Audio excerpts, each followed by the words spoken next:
Bonjour, on se retrouve aujourd'hui pour le podcast À table. On a le plaisir de recevoir Chef Lahsen. Bonjour Chef, comment ça va?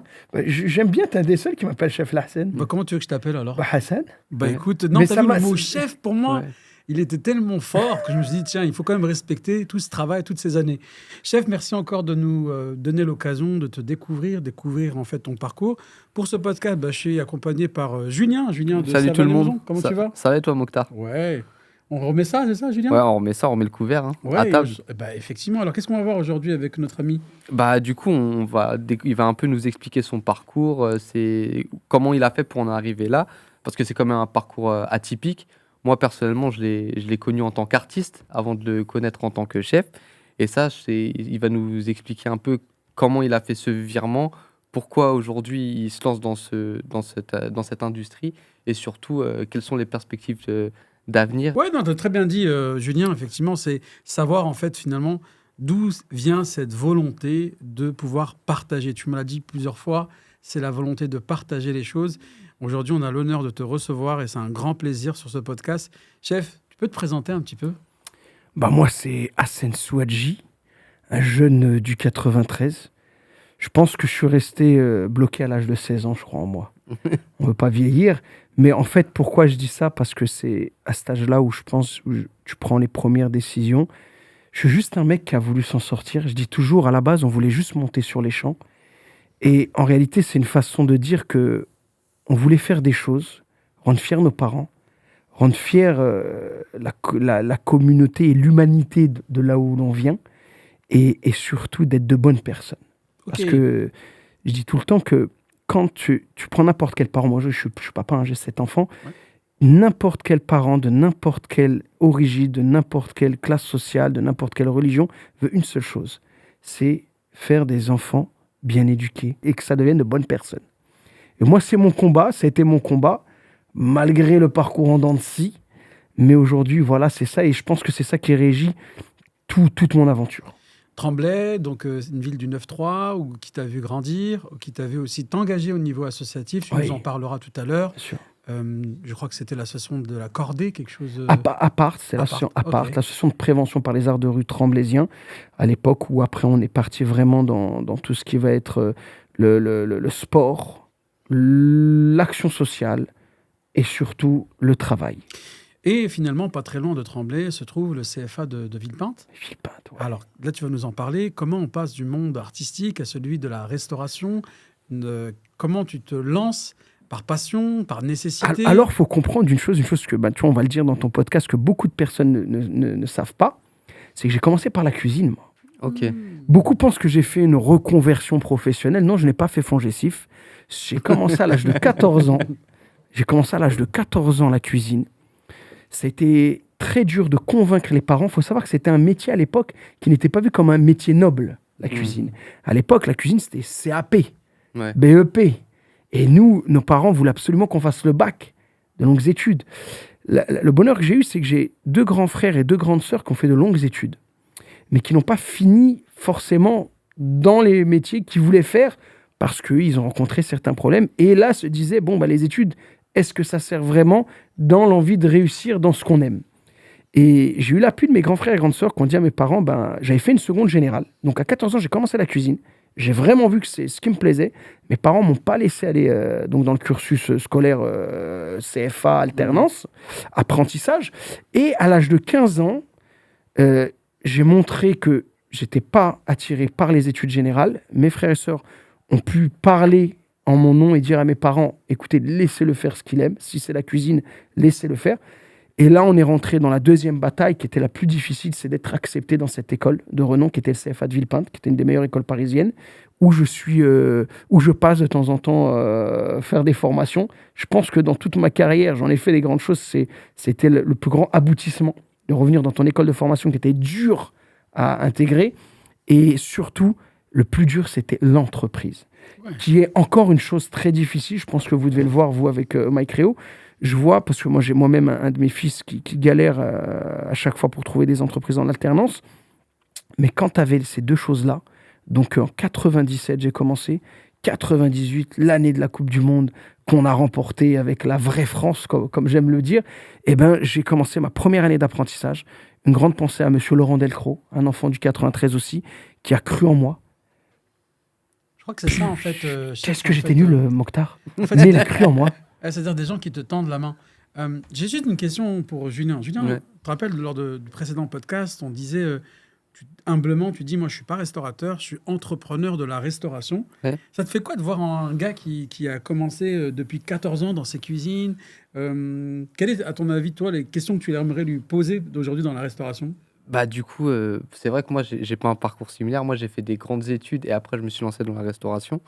Mais ouais, du coup, quand tu as 14 ans, tu commences ton CAP. C'est quoi ton objectif derrière? Tu t'as dit que tu aimais bien la cuisine, mais qu'est-ce que tu as envie de faire après ce CAP? Est-ce que tu as envie d'ouvrir ton restaurant? Est-ce que tu as envie de devenir un grand chef dans un établissement reconnu? C'est quoi à ce moment-là tes ambitions? Ou alors tu t'es juste dit, je fais ça parce que ça me plaît? Alors ça, c'est très pertinent que tu dis ça, parce que ce que je vis aujourd'hui, je ne l'aurais jamais espéré. Sincèrement. La première chose, tu as vu, on était au collège. Tu es au collège. Tu vois un peu comment c'est en train de tourner. On est dans le 9-3, nouvelle génération. On passe la grande vague de l'héroïne qui avait fait des ravages dans les quartiers de nos générations en avant. On arrive dans une nouvelle ère de la street où c'était plus le braquage, vendre. Je pars vraiment sans fioriture. Et toi, tu es là, tu es un petit au collège, tu dis, attends, qu'est-ce qui va se passer? Je vais finir par vendre de la drogue, je vais me mettre dans les braquages, je suis pas bon au foot, frérot. J'ai pas envie de devenir avocat ou médecin. Je voulais devenir vétérinaire, mais j'ai fini par aimer les animaux d'une autre façon, dans l'assiette. et au final, tu te dis, bon, ok, là, il faut que tu trouves un truc qui va... En fait, je te jure que c'était qu'une histoire de s'en sortir dans le droit chemin. Pour que tes parents soient fiers et pour pas mal virer. Parce que nous, la peur, c'est ça. Moi, ma peur, c'était ça. Et j'avais ce kiff qui était de cuisiner. Tu sais, j'avais ce kiff de faire des omelettes à ma mère, parce qu'elle nous faisait tout le temps à manger. Et je me disais, vas-y, maman, ma mère, elle sortait les poubelles du quartier. Elle faisait le ménage chez le dentiste. Elle faisait le repassage d'un adjoint au maire.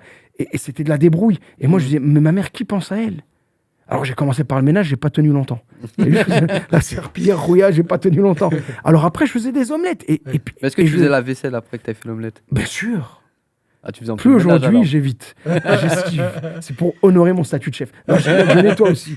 Mais non, c'était vraiment de A à Z. Et derrière, tu sais, les passions, c'est comme ça, c'est inné.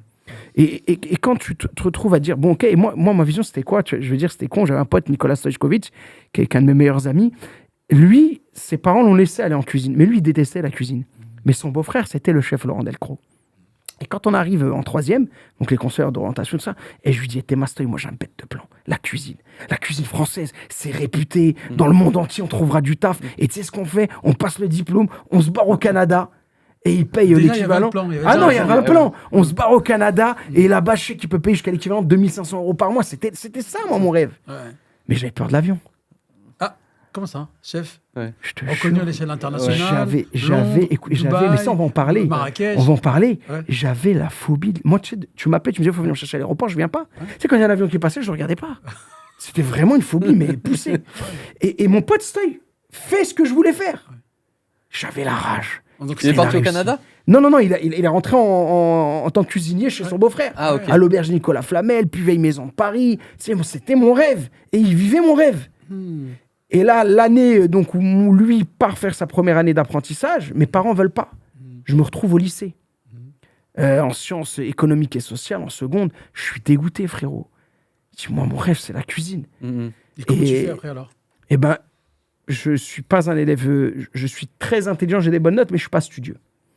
Et là, c'est là où mes frères et sœurs sont rentrés. Je pense qu'ils avaient une expérience, que moi, je suis de 7 ans de décalage avec le cadet. Tu vois, donc ça veut dire qu'il y a un grand écart. Donc eux, ils ont avancé dans leur vie professionnelle et tout ça. Et ils voient, et je pense qu'eux aussi voient le revirement qu'est en train de prendre la France au niveau des enfants d'origine étrangère. Moi, jusqu'à l'âge de... Je pense au lycée que j'ai commencé à comprendre que j'étais un mec pas comme les autres. Que j'étais d'origine algérienne. Parce que nous, dans la cité, on était tous ensemble. T'avais la cité la cité Haddad, nos frères au Feuge, t'avais Saktivel Soudi Ravelou, l'Indien qui était mon meilleur ami, je traînais avec Gislain Njonga, j'avais mes potes marocains. Donc tu vois, nous, on est dans un melting pot, on se rend pas compte de ces choses-là. Pour reprendre un petit peu ce que me disait Ma prof au collège, c'est 69 nationalités au collège. Ouais. T'imagines? C'est-à-dire, en C'est- fait, c'est- chez nous, c'est quasiment l'ONU, quoi, tous les jours. Ouais, et on s'en rend pas compte en vérité. Tu Ouais. vois, nous, il n'y a pas de différence. Mhm. C'est quand j'ai commencé à prendre le train, les contrôles au faciès. C'est là que je commence à comprendre, je ne sais pas comme tout le monde, tu vois. Mais derrière, je rentre quand même, Laurent Delcros m'accepte. C'est-à-dire ce chef. Donc, Stoy, je le rends ouf, mon pote. Malgré les barrières du périph', malgré les barrières de la banlieu, tu Ouais, décides quand même de mais je rentrer, pense en que fait, au tu sein de sais- cet établissement. Mais t'avais une espèce de réseau déjà à ton échelle. Franchement, j'étais insociable, j'avais rien, frérot. Ouais. Mais Mon comment tu seul, l'as connu, ce chef bah, par rapport à Nicolas Stojkovic, donc Du coup, cet ouais, ami c'est- qui était son beau-frère. Voilà, mais du coup, c'est Ouais, le début d'un j'avais- réseau. C'est le début d'un réseau. Frérot, je l'ai tellement rendu ouf. c'était mon plan de sortie. Ouais. Et je me disais, purée, mais parce que je ne me voyais pas aller ailleurs démarcher un autre restaurant. Moi, j'étais très introverti à l'époque, Mhm. tu vois. Et quand le jour, alors j'allais toujours le chercher au taf. Et quand je cherche, je dis, alors tu l'as parlé. Mhm. Et il me dit, vas-y, si tu fais mal à la tête. Et un jour, j'étais mensuel, il m'a dit, vas-y, c'est bon, je vais parler, il veut te rencontrer. Et là, Comment se passe cette j'arrive. rencontre? Bah, j'arrive, moi, tu sais, moi, c'était le plan de ma vie. C'est comme si tu disais, ouais, je vais te donner 1 million d'euros. Ouais. J'étais là, putain, le trac, le stress, est-ce qu'il va me prendre Et puis là, il me rend compte, il m'appelait Balou, je m'en souviens. et il me dit, pourquoi tu veux faire de la cuisine? Je dis, j'aime trop ça. Et il me dit, bah vas-y, on va faire un testing.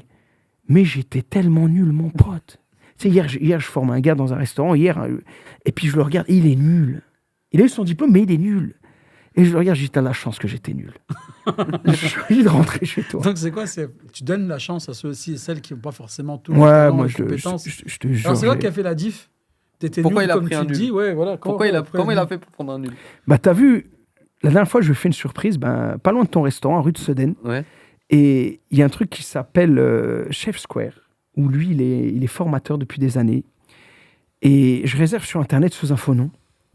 Tu vois, donc je paye, je prends mon truc et je sais qu'il donne cours de telle heure à telle heure. Et j'arrive en retard et il me regarde et il me dit, salopard. Parce que j'ai mis genre, tu vois, j'ai mis un faux nom et tout. Et il a les larmes aux yeux. Et tu vois, moi, mon chef, c'est vraiment un mec à qui je souhaite tout le bonheur du monde parce que le mec, il a cru en moi. C'est un mentor. Et voilà, et il me dit, je suis heureux parce que à travers toi, je vois que je me suis pas trompé. Il a cru en pas mal de jeunes et moi, j'étais vraiment je pense, le plus mal parti. Et au final, on a un truc, les banlieusards, c'est de rendre à celui qui nous a tendu la main.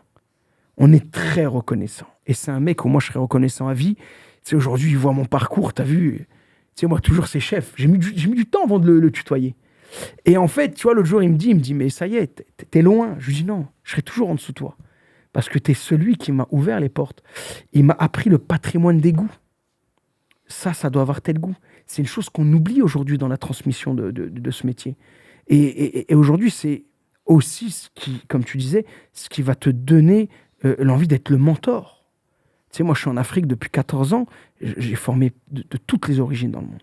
Des Philippins, des Kenyans, des Ouzbeks. Tu sais, c'est un métier de dingue, en vérité. Et dernièrement, j'ai un Sénégalais que j'avais formé au Maroc qui m'appelle au bout de 7 ans et qu'on bosse ensemble. Et tu vois, il pleure. Et il me dit, chef, j'ai lancé mon restaurant. Le mec était parti à pied de son village avec le rêve européen. Et moi, tous ces gars-là, je les prends, la formation aujourd'hui est l'une des plus grandes solutions au mot MAUX du monde et de ce système.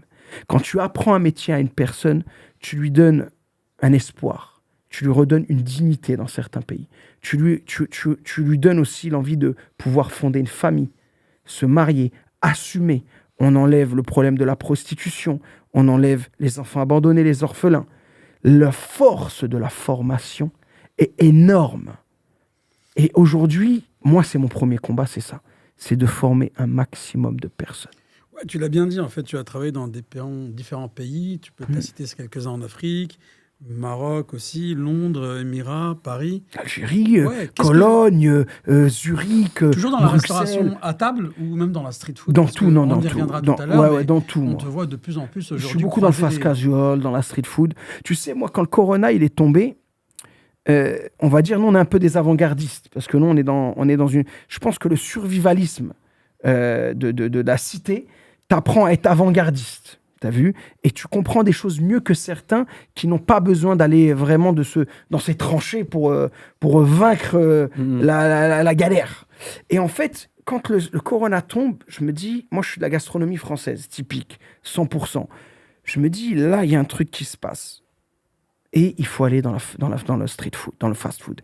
Et quand on regarde, on fait une analyse. Tu vas prendre Thierry Marx, tu vas prendre Hélène Darroze, tu vas prendre Akram Benallal, tu vas prendre Yannick Aleno, tu vas prendre tous ces grands chefs étoilés. Qu'est-ce qui a sauvé, entre guillemets, leur business pendant le Corona?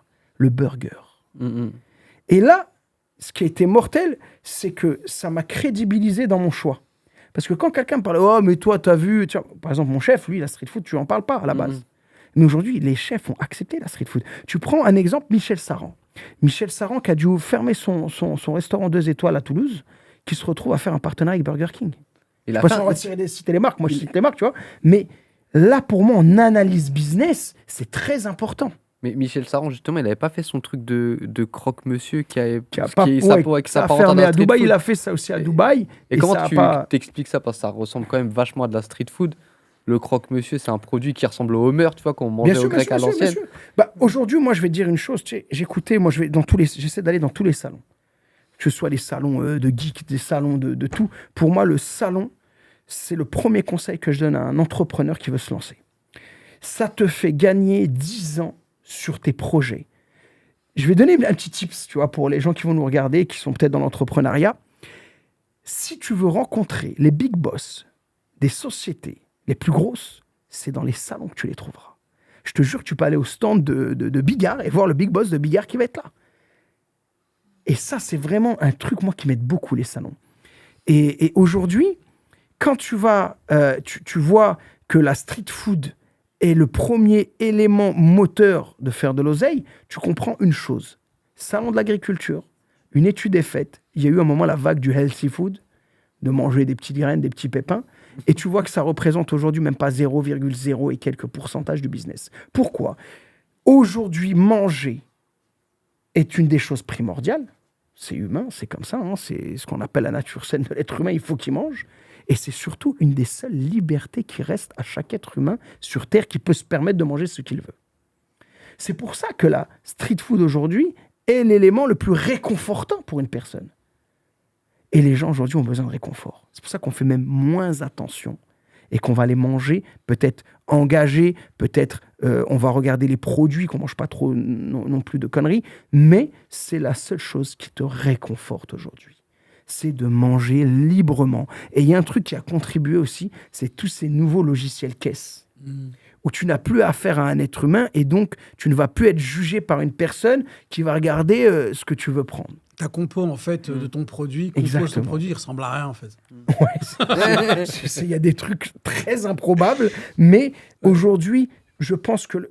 Et puis la street food, tu sais, la mode vient de la street. Ouais. Moi, je travaille beaucoup pour les gens de la mode. J'ai eu l'occasion de travailler pour des... Je suis dans le dernier guide Louis Vuitton. Je vois ce qui se passe.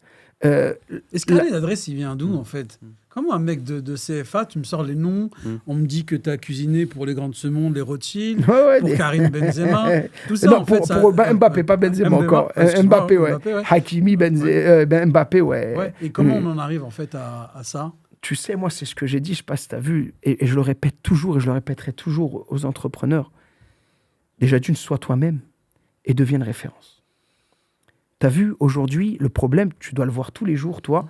Quand tu parles à un entrepreneur, il va te raconter que ses galères. Il va se mettre des bâtons dans les roues lui-même. Il va s'autodiscriminer. On n'a pas le temps, mon frère, pour ça. Moi, j'ai pas le temps. Comme un cheval de course, des œillères, j'avance, je bosse. Je dois être une référence. Je veux être le meilleur, je dois me donner les moyens d'être le meilleur. Persévérance. La persévérance est bosser. Et tu sais, un autre petit tips qui réussit dans tous les cas, sors de ta zone de confort et fais ce que les autres n'osent pas faire. Tu sais, des fois, moi, je lance des restaurants dans le monde entier. Je bosse avec beaucoup d'investisseurs. Et je te jure qu'il y a un pas entre la réussite que les gens n'osent pas faire. Je sais pas, je vais dire tout de suite, c'est quoi? Vas-y, MyCreo Academy. Purée, je sais pas pourquoi, ça me rappelle Lego. Viens, on se fait un délire avec des Lego. Bah, tu vas me dire, il est ouf la vie. Je te jure que c'est ça qui marche. Dans le monde de la mode, dans le monde du luxe, ce sont ces personnes qui sortent des sentiers battus, qui sortent de la zone de confort et qui vont faire ce à quoi tu t'attends pas. Aujourd'hui, moi, c'est ce que j'ai fait. Les Karim m'appellent The Crazy Cooker. Quand Marrakech, un Américain m'appelle, oh, I know The Crazy Cooker, I want this man for my event. Tu vois, même l'anglais, je sais même pas d'où il me sort. J'ai jamais fait d'anglais, je suis plus la merde, mon anglais. Je écoutais même pas de rap américain, frère. Je peux même pas te faire le mytho, j'ai jamais regardé de série en américain sous-titré. Mais j'aime tellement ce que je fais, je sais que c'est ça qui m'ouvre les portes, mais devient une référence. Et t'as vu, c'est des choses, des fois, que tu contrôles pas. Moi, je suis croyant un minimum, c'est le mektoub, c'est le destin. Mais le petit oiseau, il part de sa branche pour aller chercher sa bouffe. Il reste pas sur la branche et il attend. Tu sais, je fais le dernier dîner de l'UNESCO. Ce que tu disais, en fait, Julien, faut apprendre à oser. Ouais. Tu nous parleras de ta petite anecdote de début de Savane Mousson après. Bah, Allez, on laisse Ouais, on avec laisse plaisir. Chef, après j'en reviens. Je vais juste te raconter cette histoire où dernièrement, j'ai monsieur Eric Falt, donc une grosse pensée à lui, qui est le directeur UNESCO Maghreb, qui me choisit pour un événement qui se fait tous les 2 ans. C'est les géoparcs qui rentrent au patrimoine immatériel de l'UNESCO. Et je fais un dîner pour un ami américain qui m'a permis de beaucoup m'exprimer, qui s'appelle Gary Martin, qui a le Luxury Boutique à Djnen Tamsna, que j'ai rencontré chez Pierre Collet, qui est un phénomène au carnet d'adresses de ouf, et puis du monde du luxe. Et Gary qui fait de l'agroécologie. Donc c'est au-dessus du bio, ce sont des légumes issus de l'agroécologie. Toujours on se fait des events. Et là on se fait un event dans leur luxury boutique. On devait vendre 40 tickets, on vend 70 tickets, bam bam bam. Et pendant ce truc, je fais un show. Je fais un petit rince-bouche entre le plat et le dessert, avec de la sauge, avec du géranium rose, avec de la menthe, du thym. Et je fais un bon petit breuvage avec du miel de thym très rafraîchissant. Alors, j'arrive donc après le plat et là, je dis au serveur de passer avec une feuille de menthe. Take this leaf of mint, put in your nose. Et je leur fais mettre une feuille de menthe dans le nez. et là, je veux leur partager mes souvenirs. Tu vois, moi, je dis toujours, on a un patrimoine du goût et des cases.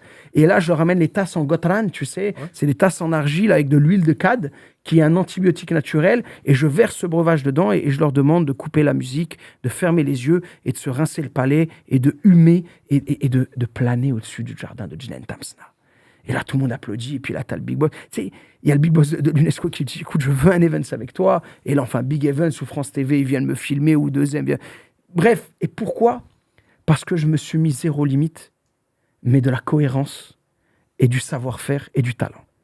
Top. C'est toutes ces choses-là qui vont te permettre d'aller. Et c'est là où ton carnet d'adresses. Parce qu'on a affaire à des personnes, Mokhtar, qui ont mangé dans toutes les plus belles tables du monde.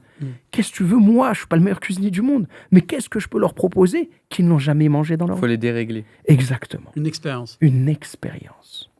C'est le plus important, c'est la user experience.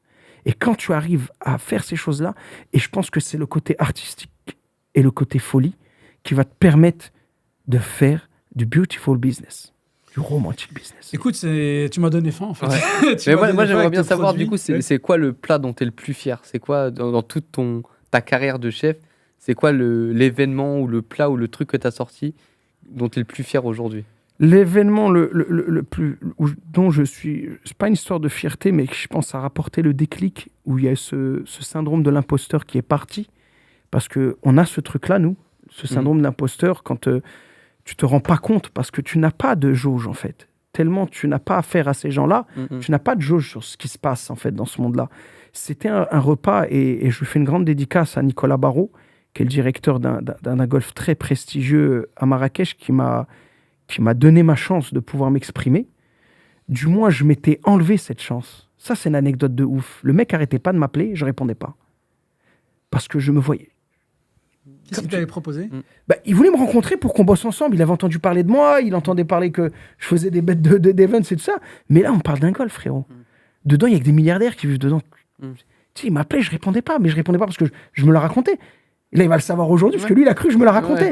Ça m'a aidé d'ailleurs. Parce qu'il a dit, putain, t'es dur à joindre. Mais non, parce que je me disais, mais moi, petit gars du 9-3, un bubard aujourd'hui, qu'est-ce que je sais pas quoi lui dire à cette personne. Et un jour, il y a une personnalité qui me demande une vidéo, parce que m'a mis dans les 5 personnalités françaises qui réussissent à l'étranger. Il me dit, ouais, je veux une vidéo. Et là, il m'appelle le mec. Je dis, ouais, oui, bonjour, monsieur Nicolas Barrault, vous avez un golf ? Oui. Il y a des clubs de golf ? Oui, jamais mis un pied dans un golf, moi. Vous avez des petites voiturettes de golf ? Oui. Je dois faire une vidéo. Est-ce que je peux venir la tourner chez vous ? Venez, avec plaisir. Et j'arrive à bien cuisiner mon club de golf en voiture de golf, et je fais tout un délire. Et il me dit, ouais, vous êtes très dur à joindre. Il me dit, j'aimerais bosser avec vous. Et qu'est-ce qu'on peut faire? J'ai les cuisines là. Il a un des plus beaux spots de Marrakech. Tu sais, on est dedans. J'ai cuisiné pour Olivier Dassault avant qu'il meure. T'as des milliardaires, je sais même pas ce qu'ils font. Et je lui dis, et je te jure que c'est cette folie qui te permet d'avancer. Mais de croire et de leur montrer que tu es confiant dans ta folie. Je lui dis, écoute, j'ai un concept que j'aimerais faire, c'est les éphémérides. C'est un menu, un soir, dans un endroit, une fois par mois. Oh, génial. On le fait? Vas-y, Rouya, je sais même pas ce que je vais faire, frérot, mais vas-y, Rouya, on y va. Ça me rappelle quelqu'un. Ça me rappelle quelqu'un. Tu peux nous en parler de cette anecdote, Julien?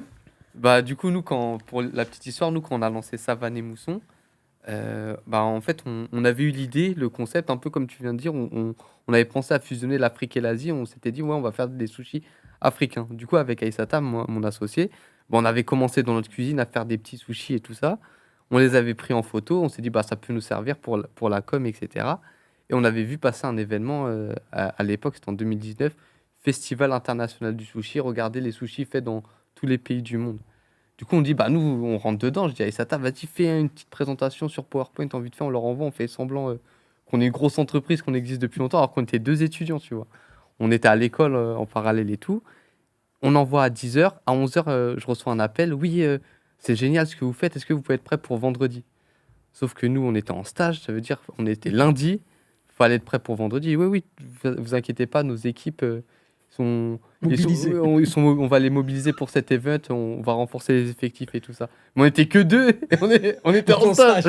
On était en stage. Cette semaine, on a dû dormir 15 heures maximum entre lundi et vendredi pour être prêt pour l'événement. On a secoué tous nos petits frères, nos petites sœurs pour nous aider.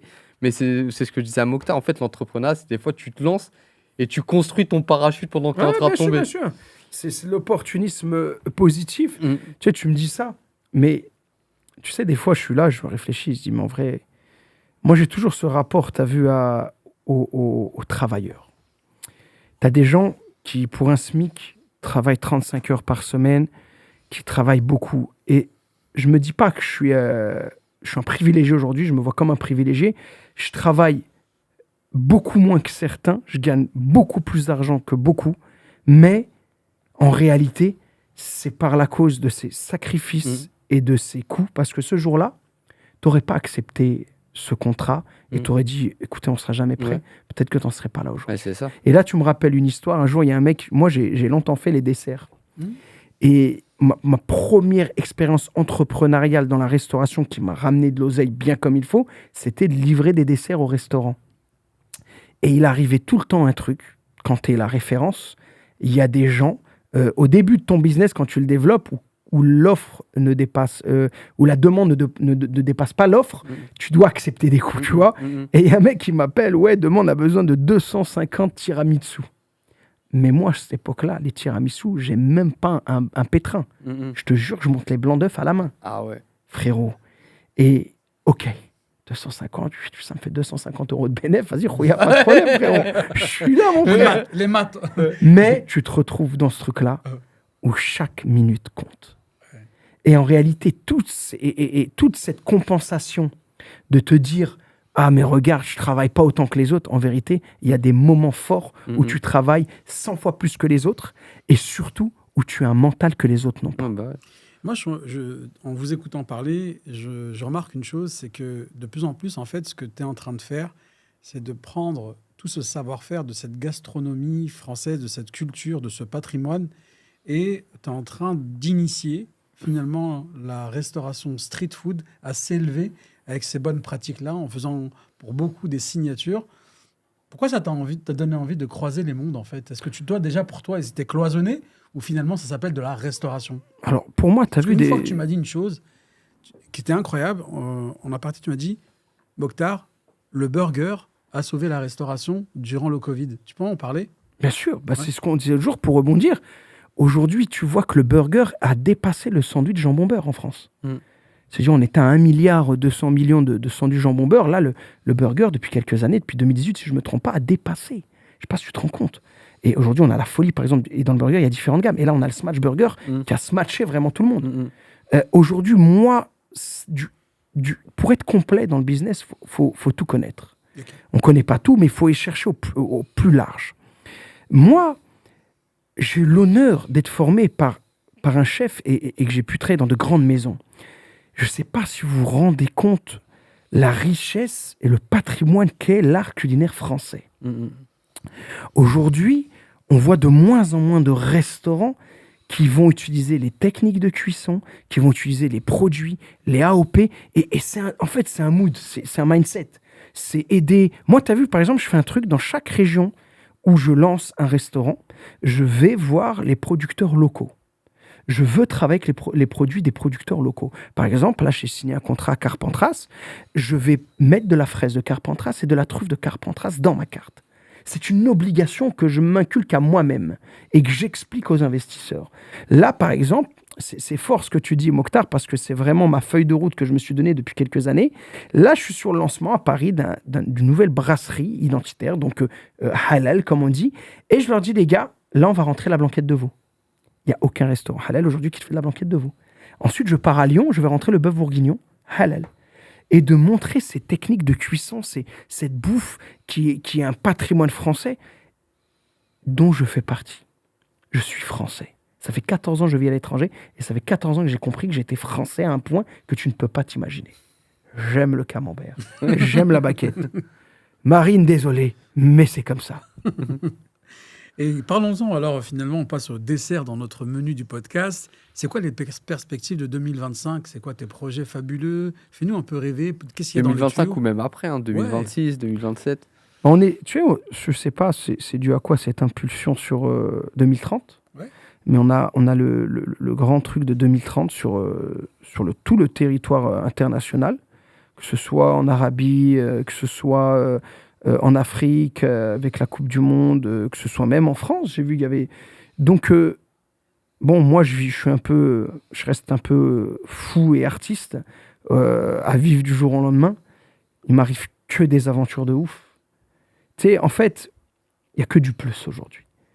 Tu sais, quand ton objectif de rêve était d'avoir un taf à 2500 € au Canada et que tu te retrouves à faire des chiffres d'affaires x10, même x100 des fois, tu te dis, ça y est, c'est déjà beaucoup. Ça, je pense que c'est une forme d'humilité qu'on a d'où on vient parce que, voilà, on a fait, moi j'ai fait des gros succès dans d'autres domaines, j'étais dans le domaine artistique comme vous pouvez le savoir, mais dans le monde du travail normal, je vis beaucoup d'aventures et tous les jours mon téléphone sonne et tous les jours je reçois des messages encore plus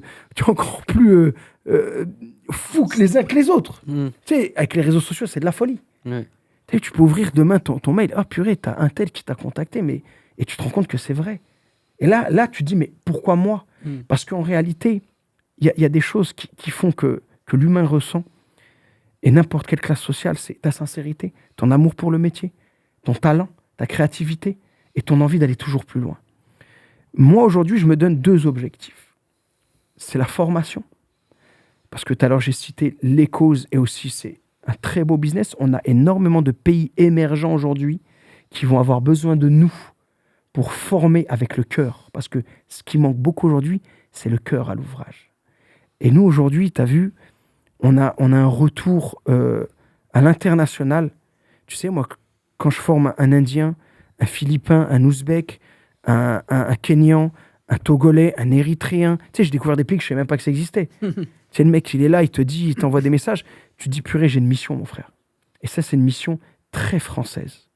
Pourquoi? Parce qu'on a une mission française. Quand je dis ça, on a un savoir-faire à la française qui dépasse une rigueur, un savoir, une éloquence. Tu vois, tu peux parler français d'une façon que les gens même ne te comprennent pas, savent que là, tu parles sérieux. Et la deuxième chose, c'est l'agroalimentaire. Comme tu l'as dit tout à l'heure, je mets vraiment un point d'honneur à aujourd'hui éduquer, en tout cas moi à mon niveau, les gens qui me suivent dans le savoir manger et dans l'évolution. Et je suis un businessman aussi. Parce que c'est bien beau tout ce qu'on dit, mais moi je suis un faiseur de fric, frérot. C'est comme ça. Mes clients, je suis là. Si aujourd'hui, si je faisais pas faire du fric à tous ces clients à l'international, on m'appellerait pas. Et c'est vraiment moi l'objectif. On peut dire qu'il a parlé français LV1, ouais. Français LV1. Il parle français, chef. On est là aussi derrière tout ça pour booster Mais tu fais du fric aussi, mais tu as un grand cœur et tu t'es engagé à nos côtés pour soutenir les entrepreneurs dans le concours à franchise. Tu es membre du jury. Tu vas donner un peu de ton temps pour venir sélectionner ces enseignes. Tu vas même aussi offrir aux différents lauréats d'une des catégories la signature de sa carte. Bah, ça te fait quoi aussi de rendre cette pièce? Alors moi, tu as vu, en réalité, c'est pas rendre. C'est, comment te dire? Tu sais, moi, quand je t'entends parler, quand je vois le projet que tu fais, tu te dis, je suis pas seul, en fait. Et je pense que tous les horizons que tu as réussi à regrouper dans ce jury et dans ces mentors, c'est de se dire, purée, tu vois, on a tous notre petite histoire. Et en fait, je te jure, moi, quand tu parles ou tu rapportes le projet, putain, je suis pas seul. Tu sais, moi, tu as souligné la dernière fois dans l'événement là, du lancement, le kick-off du projet, des choses. Et je me dis, purée, mais en fait, je suis heureux. Et en fait, c'est une solidarité entre nous. C'est juste ça, c'est de se dire, aujourd'hui, purée, il y a un projet où il n'y aura pas que des coquilles vides, mais ça fait plaisir, mon frérot. Tu sais, je parlais avec le poteau là, de Bichef. Tu sais, j'ai vu comment elle a galéré et tout, je me vois en lui. Je parlais avec Jean Blonski. On kiffe, tu sais, et je te jure que la force dans tout ça, c'est toujours ce melting pot. Et chapeau à toi, chapeau à l'équipe de My Creo Academy. Et puis on va aller loin, on va porter le projet. On se doit, moi tu sais, j'ai un club privé, j'ai près de 400 adhérents, dont 50 adhérents en VIP, qui ont payé un abonnement à l'année, qui coûte cher, pour avoir mes conseils.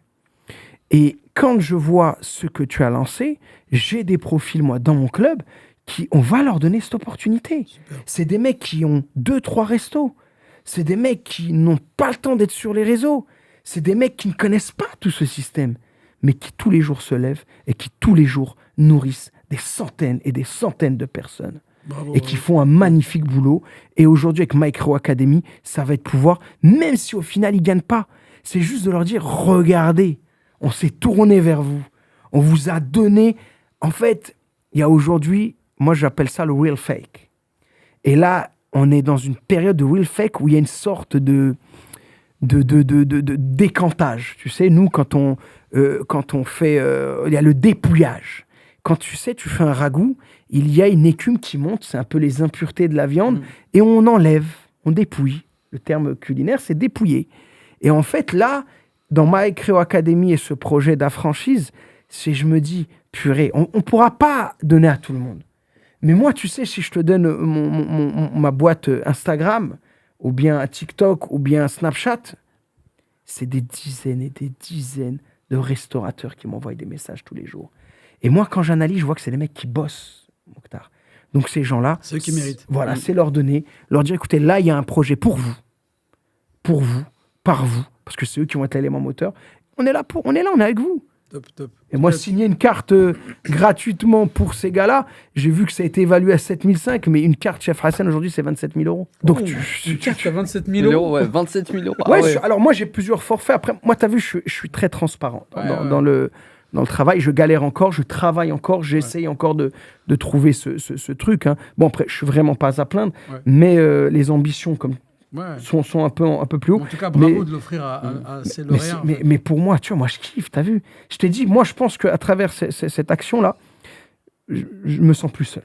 Ok, top. Vraiment, je me sens plus seul. Cet élan de solidarité, on est ensemble, on a la même philosophie, on a la même volonté. Chef, on arrive à la fin de ce podcast et on va conclure par l'addition. Ouais, on a eu l'entrée, le plat, même la boisson, parce qu'on boit ses paroles quand il parle. Et c'est incroyable. Ouais, c'est incroyable. Et du coup, Julien, dans l'addition, c'est quoi? Bah, du coup, pour l'addition, tu vas nous payer. Khalas, ramène-moi ma pochette, Dylan. Ah non, mon fils m'a installé une application, j'appuie 2 fois là, il y a la carte bancaire. Envoie le TPE, mec. Et du coup, nous, l'addition chez À Table, ça se paye en conseil. Du coup, quel conseil tu donnerais à nos auditeurs et à ceux qui veulent se lancer dans la restauration aujourd'hui?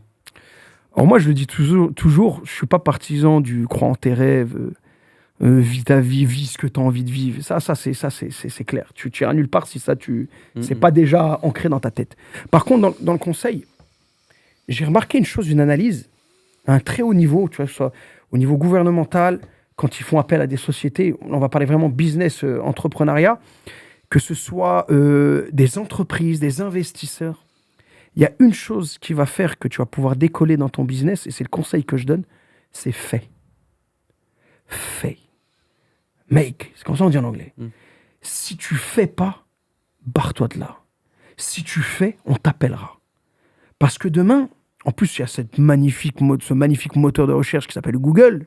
Hein, un investisseur, moi-même le premier, je cherche un truc, je fais quoi? Je tape dans Google. Société qui fait des sushis africains. Ah, Savané Mousson. Mhm.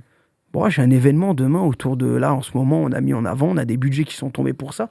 Ils vont t'appeler toi, mon frérot. Si tu fais pas, personne va t'appeler. Ouais. Donc moi, le principal conseil, c'est fait, mon frérot. Ouais. Je pense que j'ai entendu une phrase une fois, quand j'entendais un podcast sur les gens un peu chelous que nous sommes, les TDAH, les HP, il disait une chose qui m'a marqué, c'est « fait vaut mieux que parfait ». Commence à agir. Et bon, toi, tu l'illustres bien, l'audace. Toi aussi, et après, tu amélioreras. Et je crois la suite de la citation, c'est « fait, c'est mieux que parfait », parce que souvent, parfait, c'est pas fait. C'est exactement ça. Ah bah. Parfait, parfait. Mais écoutez, mes chers amis, on va rendre l'antenne dans ce podcast à table. Merci, on l'a reçu aujourd'hui, chef. Merci, Hassan. chef. Merci à vous, merci à vous, Honoré. On a le plaisir de te retrouver en vrai au sein du concours. À très, très bientôt, chef. Ah, ça va être sympa. Attention, le niveau va être élevé. Là, il n'y a pas de coquille vide. On ne fait pas d'omelette sans casser la coquille. Donc, on veut des œufs pleins. Donc, ils peuvent s'inscrire, comme vous le savez, sur www.affranchise.fr. Vous avez jusqu'au 25 mars pour vous inscrire. Et on aura grand plaisir de vous retrouver pour le jury. À très bientôt. À très bientôt. Ciao. Au revoir.